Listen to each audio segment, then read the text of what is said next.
Israel और Iran के बीच में जो ये टेंशन चल रहा है, जी हाँ, ईरान के ऊपर काफ़ी ज़्यादा दबाव है और इसके चलते मंडे के दिन मार्केट में क्या हाल हो सकता है उसके बारे में आज हम बात करेंगे। तो मार्केट में गिरावट को समझने के लिए जो अभी सिचुएशन देखने को मिल रहा है, मिडिल ईस्ट में जो सिचुएशन देखने को मिल रहा है, सबसे पहले हमें हिस्टोरिकल डेटा देखना होगा। इंडियन स्टॉक्स मार्केट में क्या डेटा देखने को मिला, जो बड़े बड़े वॉर स्टार्ट हुए तो उस समय मार्केट का क्या स्थिति था, तो इससे हम कुछ समझ सकते हैं कि वाकई में जो यहाँ पे मिडिल ईस्ट में टेंशन बढ़ा है काफ़ी ज़्यादा, उससे मंडे के दिन मार्केट में क्या एक इम्पैक्ट देखने को मिल सकता है। हालांकि देखो, कोई भी एग्जैक्ट डेटा आपको नहीं बता सकता क्योंकि मार्केट अनसर्टन है, कोई भी यहाँ प्रिडिक्ट नहीं कर सकता, लेकिन कुछ हिस्टोरिकल डेटा के बेसिस पे हम समझ सकते हैं कि कितना दबाव यहाँ पे बनता हुआ देखने को मिलेगा। देखो, रशिया यूक्रेन की बात करें, देखो 24 फरवरी 2022 में जो है यहाँ पे स्टार्ट हुआ और अगर आप देखोगे तो जो एक दिन का फॉल हुआ सेंसेक्स में करीबन 2700 पॉइंट का फॉल हुआ, करीबन आप कह सकते हो 5% का गिरावट देखने को मिला। वहीं पे अगर निफ्टी की बात करोगे तो निफ्टी में भी करीबन 5% का गिरावट देखने को मिला। एक दिन का ये फॉल था, 815 पॉइंट का दबाव था। टोटल जो शॉर्ट टर्म यहाँ पे डीप देखने को मिला, करीबन 6% का यहाँ पे फर्स्ट वीक में गिरावट देखने को मिला जब रशिया और यूक्रेन का यहाँ पे वॉर स्टार्ट हुआ। 2022 की बात कर सकते हैं। रिकवरी साइज की बात करूं तो करीबन 18 से 20% from low by year end. It means कि 2022 के इंड में यहाँ पे 18 से 20% लो से रिकवर हुआ।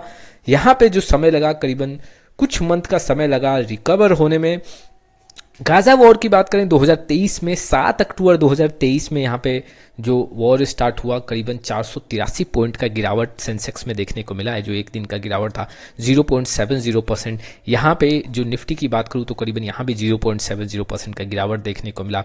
टोटल जो शॉर्ट टर्म डिप देखने को मिला, करीबन 1% के आसपास का शॉर्ट टर्म डिप देखने को मिला और यहाँ पे रीबाउंड भी हुआ, मार्केट रिकवर हुआ करीबन 1.5% और 2 से 3 दिन में यहाँ पे रिकवरी होता हुआ देखने को मिला।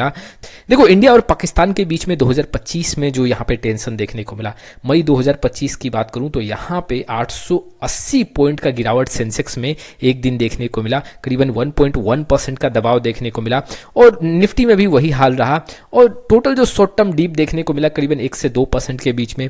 मार्केट रिबाउंड हुआ, जैसे ही सीज फायर का यहाँ पे ऐलान हुआ उसके बाद मार्केट जो है वो 2.5% रिबाउंड हुआ। कुछ ही दिनों में यहाँ पे मार्केट रिकवर करता हुआ देखने को मिला। तो देखो, एक तो आपको ये समझना पड़ेगा कि ये जो जितने वॉर मैंने आपके सामने रखे, इसमें मार्केट में गिरावट जो देखने को मिला उसमें सबसे ज़्यादा जो गिरावट था वो रशिया यूक्रेन के बीच में था। 2022 में देखो इतना बड़ा टेंशन पहली बार देखने को मिला था। जी हाँ, अगर हम देखें तो उसके चलते मार्केट में काफ़ी ज़्यादा दबाव बढ़ गया। वहाँ पे अगर आप देखोगे तो नाटो जो कंट्री थे वो भी वहाँ पे पार्टिसिपेट किए, जिसके चलते यहाँ पे दबाव काफ़ी ज़्यादा बढ़ा। गाजा वॉर की बात करें तो अब इन्वेस्टर यहाँ पे वाकिफ हो गए थे, मार्केट में बहुत ज़्यादा बिकवाली स्टार्ट नहीं हुआ। इंडिया और पाकिस्तान के बीच में जो वॉर वो स्टार्ट हुआ उसमें भी मार्केट में ज्यादा दबाव देखने को नहीं मिला। यहाँ पे जो टेंशन चल रहा है मिडिल ईस्ट में, उसका बहुत बड़ा इंपैक्ट इंडियन स्टॉक्स मार्केट पे भी यहाँ देखने को नहीं मिलेगा। जैसे पे 6% का गिरावट देखने को मिला, उतना गिरावट नहीं देखने को मिलेगा। हाँ, दबाव बढ़ सकता है, क्रूड ऑयल के प्राइस में अगर इजाफा हुआ तो दबाव यहाँ पे बढ़ता हुआ देखने को मिलेगा, लेकिन कितना गिरावट होगा कुछ आंकड़े मैं आपके सामने रखता हूँ। हालांकि देखो, ये कंफर्म नहीं है, श्योर एंड सर्टेन नहीं है कि इतना ही दबाव देखने को मिलेगा, लेकिन जितने भी हिस्टोरिकल डेटा है गिरावट में जो अभी आंकड़े दिख रहे हैं उसके हिसाब से अगर मैं अंदाजा लगाऊं, देखो शॉर्ट टर्म सिनेरियो की बात करूं, 1 to 5 ट्रेडिंग डेज की बात करूं तो देखो एक जो माइल्ड टेंशन है, करीबन 1 से 2% का निफ्टी में यहाँ पे फॉल होने का एक पॉसिबिलिटी देखने को मिल रहा है। सेंसेक्स भी करीबन आप कह सकते हो कि अराउंड 800 से 1500 पॉइंट का दबाव वहां भी देखने को मिल सकता है। कंडीशन यही है कि अगर ऑयल का प्राइस जो है वो $75 to $80 के बीच में रहता है तो यहाँ पे इतना गिरावट देखने को मिल सकता है। लेकिन मान लो कि ऑयल का प्राइस अगर काफी ज्यादा ऊपर चला गया, करीबन 85 और 95 के बीच में चला गया, तो हो सकता है कि निफ्टी का जो एक फॉल है वो करीबन 2 से 4% का गिरावट देखने को मिल सकता है। सेंसेक्स का यहाँ पे गिरावट होगा, करीबन 1500 से 3000 पॉइंट का यहाँ पे गिरावट देखने को मिल सकता है। लेकिन एक्सट्रीम एस्केलेशन की बात करूं, देखो ये तभी हो सकता है जो तेल मार्ग है, जो ऑयल चोक पॉइंट है, वहां पे देखो जो दुनिया का 20% जो है ऑयल वहीं से गुजरता है, अगर उसको रोक दिया जाए तो थोड़ा सा यहाँ पे प्रेशर काफ़ी ज़्यादा बढ़ सकता है। निफ्टी और सेंसेक्स में गिरावट और ज़्यादा बढ़ सकते हैं।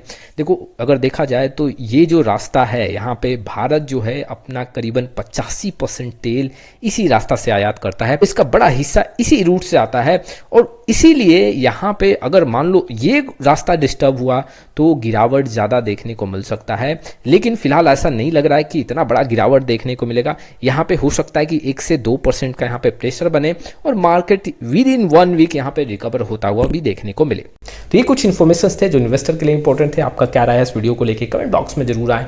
फिर मिलेंगे एक नए वीडियो के साथ, तब तक के लिए जय हिंद जय भारत।